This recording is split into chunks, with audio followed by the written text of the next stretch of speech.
अस्सलाम वालेकुम students, in our today lecture we are going to discuss some further properties related to graph plotting.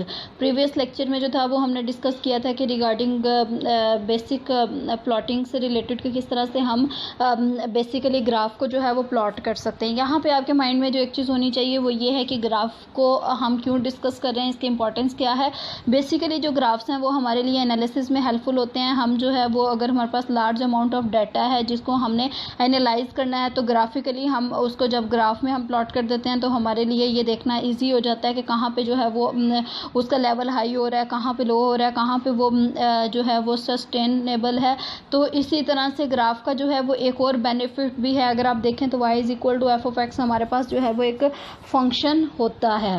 तो यहाँ पे देखें तो ये हमारे पास इस तरह से x और y की वैल्यूज़ के दरमियान रिलेशनशिप को शो करता है। यहाँ पे x इंडिपेंडेंट वेरिएबल है, y जो है वो डिपेंडेंट वेरिएबल है। आप इसके बारे में वेल फेमिलियर हैं कि ये जो फंक्शन है हमारे पास x में जैसे जैसे चेंज आता है y में वैसे ही चेंज आता है। इट मीन्स ये हमारे पास दोनों के रिलेशनशिप को शो करता है। तो इसी तरह से हम जब भी ग्राफ जो है वो प्लॉट करते हैं तो हमारे पास बेसिकली वो वैल्यूज़ के रिलेशंस को शो कर रहा होता है। इस तरह से भी हम इसको चेक कर सकते हैं, लेकिन इसको फर्दर ईजी वे में हम देखते हैं कि अगर हमारे पास ये वाला ग्राफ है तो x अगर हम यहाँ पर लेते हैं तो y की वैल्यू हमारे पास क्या होगी, ये वाली y की वैल्यू होगी। अगर हम x की वैल्यू इंक्रीज़ करते हैं तो y की वैल्यू हमारे पास जो है वो किस तरह से हम लिखेंगे, y की वैल्यू हमारे पास ये हो जाएगी। सेम इसी तरह जैसे जैसे हम x की वैल्यूज़ जो है वो इंक्रीज़ करते चले जाते हैं हमारे पास y की वैल्यूज़ जो हैं वो डिक्रीज़ होती चली जा रही हैं। इट मीन्स यहाँ तक अगर हम हाफ जो है वो ग्राफ की बात करें तो वो हमारे पास क्या है, उसमें इन्वर्स रिलेशन शो हो रहा है। इसी तरह से कुछ ग्राफ्स में जो है वो डायरेक्ट रिलेशन भी शो होता है। जिस तरह से आप लोग कोरोना वायरस की सिचुएशन से वेल फेमिलियर है, आप लोग ग्राफ के थ्रू उसको ऑब्जर्व करते रहे हैं। ग्राफ जो है वो डिफरेंट वेज का हो सकता है, ठीक है। तो उस ग्राफिकली देखने से हमें इजीली विजुलाइज हो जाता था कि किस एरिया में क्या सिचुएशन है और कहाँ पे जो है वो इंटेंस होता चला जा रहा है। तो हम देखते हैं अपने टॉपिक की तरफ हम वापस आते हैं कि इससे पहले इस लेक्चर से प्रीवियस लेक्चर में हमने किया था बेसिक ग्राफ कमांड से रिलेटेड कि किस तरह से हम उनको जो है वो कमांड जो है वो अप्लाई करके ग्राफ जो है वो उसको ड्रा कर सकते हैं और अपने डाटा का जो है या फंक्शन का विजुअल डिस्प्ले ले सकते हैं। आज के लेक्चर में फर्दर इससे रिलेटेड हम कुछ डिस्कस करेंगे किस तरह से हम लेबलिंग कर सकते हैं, एक्सेस को किस तरह से हम हाइड कर सकते हैं, और अगर हमारे पास एक से ज़्यादा ग्राफ्स हैं तो उनको अगर एक दूसरे से अलग शो करने के लिए किस तरह से हम उनको कलर कर सकते हैं। तो इन सारी बातों का आपने ख्याल रखना है। तो हम देखते हैं कि प्लॉट की तरफ चलते हैं। सबसे पहले हमने P जो है वो कैपिटल लेना है क्योंकि ये प्लॉट को शो करता है। उसके बाद फंक्शन की बात हो रही है तो हमने F लिख दिया। F कुछ भी हो सकता है। फॉर सपोज हम सिंपलेस्ट फंक्शन लेते हैं x²। उसके बाद आपको पता है कि अगर ये इन टर्म्स ऑफ x है तो हम x की वेरिएशन लिखेंगे, कुछ भी जो हमें वैल्यू चाहिए वो मिनिमम टू मैक्सिमम की तरफ। उसके बाद बात आती है एक्सिस की कि एक्सिस जो है वो आपको पता है एक हमारे पास ये एक्स एक्सिस होता है और एक हमारे पास वाई एक्सिस होता है। हम चाहते हैं कि ग्राफ में ये वाले एक्सिस जो है वो शो हों या फिर ना हों, ठीक है। तो इसका भी तरीका होता है कि हम किसी एक एक्सिस को भी हम हाइड कर सकते हैं। फॉर सपोज अगर हमारे पास एक्सिस है उसके बाद एरो लगा दें और फॉल्स लिख दें। फॉल्स मीन्स एक्सिस ना हो, ये बात गलत है कि उसमें एक्सिस हों, ठीक है। तो वो एक्सिस शो नहीं होंगे। और अगर हम एरो के बाद ट्रू लिख देते हैं तो एक्सिस क्या होंगे, शो होंगे, ठीक है। फॉर सपोज अगर आपने जो है वो उस पर ट्रू लिख दिया हुआ है तो एक्सेस जो है वो इस तरह से शो होंगे। और अगर आप किसी एक पे फॉल्स और किसी दूसरे पे ट्रू लिख दें तो वो हमारे पास जिस पे हमने ट्रू लिखा हुआ है वो एक्सेस शो होंगे। अगर आपने दोनों एक्सेस के लिए फॉल्स लिख दिया हुआ है इस कमांड के अकॉर्डिंग जो है वो हमारे पास एक्सेस शो नहीं होंगे। कोई भी ग्राफ जो है वो सिंपली उस ग्राफ में ही शो होगा। फॉर सपोज अगर हम इसको रीड आउट करें तो ये क्या होता है, it is use to eliminate the axes from graph from this command we cannot see the x axis and y axis। इसके थ्रू हम क्या नहीं कर सकते, x axis y axis से नहीं कर सकते। फॉर सपोज हमारे पास ये ऊपर जो फॉर्म है इस फॉर्म का ग्राफ शो होगा।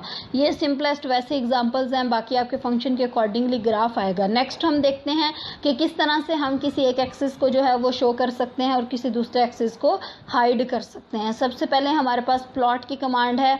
प्लॉट में जो है वो P कैपिटल होगा। प्लॉट प्लॉट आ गया, उसके बाद फंक्शन आ गया एफ, फिर उसके बाद अगर function in terms of x है तो एक्सिस की वेरिएशन आ जाएगी। और अगर हमारे पास एक्स, आपको पता है कि हमारे पास ऑर्डर्ड पेयर की फॉर्म में होता है, अगर आपने एक्सिस में पहले वाले पे ट्रू लिख दिया है तो it means just x axis show होगा, वाई एक्सिस जो है वो शो नहीं होगा, क्योंकि ये हमारे पास ऑर्डर्ड पेयर में आता है। अगर आपने फर्स्ट प्लेस पे ट्रू लिख दिया है तो इट मीन्स फर्स्ट प्लेस वाले एक्सिस शो होगा, सेकंड प्लेस वाला एक्सिस शो नहीं होगा। और अगर आपने फर्स्ट प्लेस वाले पे फॉल्स लिख दिया है तो सेम इसी पैटर्न पे जिस पे ट्रू लिखा हुआ होगा जस्ट वही एक्सिस शो होगा, सेकंड एक्सिस हमारे पास शो नहीं होगा।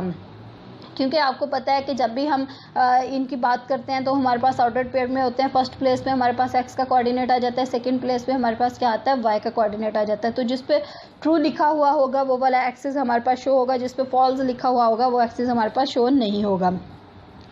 अब आप लोग सोच रहे होंगे कि इस कमांड को हम क्यों डिस्कस कर रहे हैं, हालांकि हमारे लिए तो कोई फ़र्क नहीं पड़ता। अब देखें समटाइम ग्राफ इतने कॉम्प्लिकेटेड होते हैं, उन पे बहुत ज़्यादा लाइंस वगैरह शो हो रही होती हैं कि हमारे लिए जो एक्सिस हैं वो डिस्टर्बेंस क्रिएट कर सकते हैं, वो हमें मिसअंडरस्टैंड कर सकते हैं, वो हमारी एनालिसिस में जो है वो इफ़ेक्ट कर सकते हैं। तो इसलिए हम इस कमांड को यूज़ करते हैं। This command is use to show only X axis but not Y axis. क्यों नहीं वाई एक्सिस को शो करता, क्योंकि वाई एक्सिस की प्लेस पे क्या है, फॉल्स लिखा हुआ है। एक्स एक्सिस को क्यों शो करता है, क्योंकि उसकी प्लेस पे ट्रू लिखा हुआ है। ठीक है, तो इन सारी बातों को आपने अच्छे तरीके से माइंड में रखना है।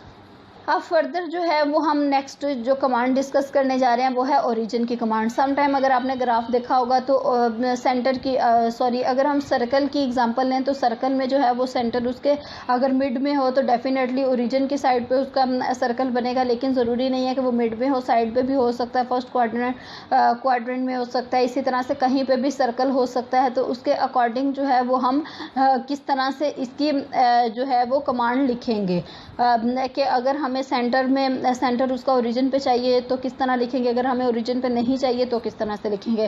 फर्स्ट सपोज हम लिखेंगे प्लॉट की कमांड लिख देंगे, उसके बाद फंक्शन आपको पता है एज इट इज़ आएगा ही, उसके बाद उसकी जो वेरिएबल है उसकी वेरिएशन आ जाएगी, फिर उसके बाद एक्सिस ओरिजिन हम लिखेंगे। कमांड का क्या नेम है, एक्सिस ओरिजिन, ओ कैपिटल है ए भी कैपिटल है। उसके बाद एरो लगाएंगे, तो अगर आपने 0,0 पे लिखना है तो 0,0 आएगा, अगर आपने 3,5 या इस तरह किसी और नंबर पे लिखना है तो आप उसके अकॉर्डिंग उसका नंबर चेंज कर सकते हैं। तो यही हम आज के लेक्चर में डिस्कस कर रहे थे। ये इसकी फर्दर जो है वो डिस्क्रिप्शन नीचे नोट डाउन है। उम्मीद है कि आपको अच्छे से समझ आ गई होगी। आज हमने एक्सिस और ओरिजिन से रिलेटेड डिस्कस किया है। ठीक है, तो नेक्स्ट जो है वो इसका ट्यूटोरियल भी आपको प्रोवाइड कर दिया जाएगा। Thank you so much. ठीक है, thank you so much. Okay, आप लोग इसको